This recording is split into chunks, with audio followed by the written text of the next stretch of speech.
NCSoft quarterly reports are here, and with this, we're gonna be able to know whether Guild Wars 2 is doing well, Sodos do well, their new model is doing well, and of course also other MMORPGs and NCSoft and how they're doing. Let's get into it. Subscribe to the channel from this. Go to my Ko-Fi if you want to support me, and let's see. So we have here the quarterly reports. First of all, though, I'm gonna go through this little thing here because we mainly care about Guild Wars 2 in this channel, and you can see the amount of money they've made from the start of the Guild Wars 2 expansions onwards, right? Wait, actually no, from 2017, not from not from the start of the expansion. Actually, it must be Living with Season 3 at the end. Actually, let's get my beautiful face out of here so you can see it better.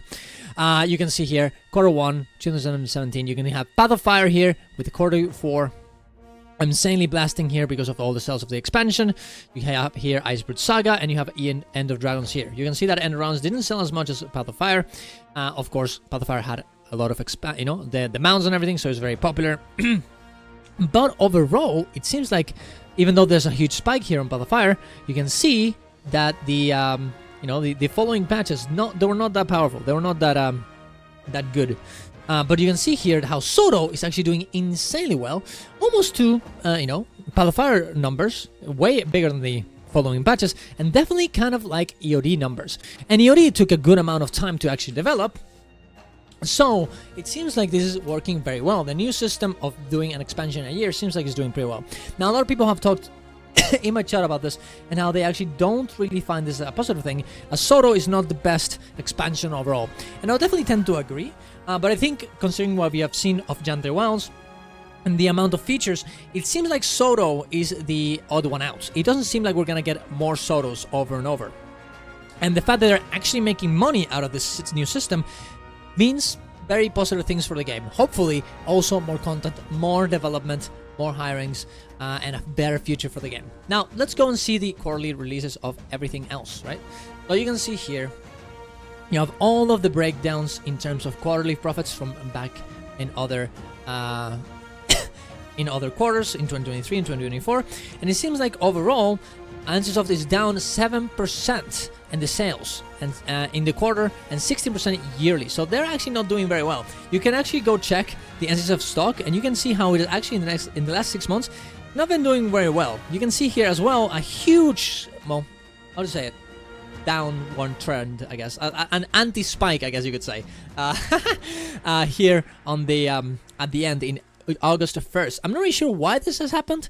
I've heard some people talking about the fact that Throne of Liberty's new patch wasn't as good, and other people just didn't believe in the future of the game, and that might be maybe a lot of people were like, okay, that game is completely fucking gonna die, so who cares? And actually, it's very interesting to me as well, because guess what? They have the sales breakdown by game, and guess what game is not showing here? Throne of Liberty. Not only they've hidden the Throne of Liberty Korean revenue and how much money they made from that game when they actually released back in 2023. Not only that, in the following quarter up, the investors complained and said, we do not have all the information, we do not have Throne of Liberty, and now, and actually, that quarterly, they hid every one of the game's breakdown, right? Sales breakdowns. Presumably because they wanted to hide the Throne of Liberty. But this time, not only they come back and they show actually how much money each game did, but also they do not show Throne of Liberty.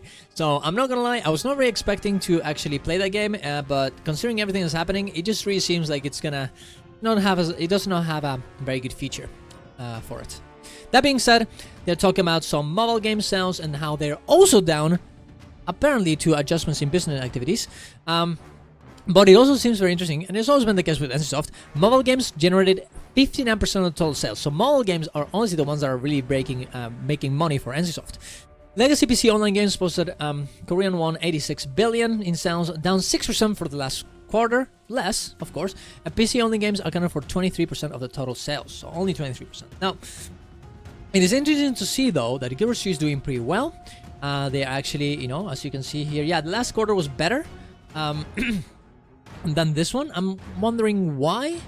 Honestly, this one seems more interesting considering the fact that we got bikinis. But it is actually interesting to say that, hey, guess what?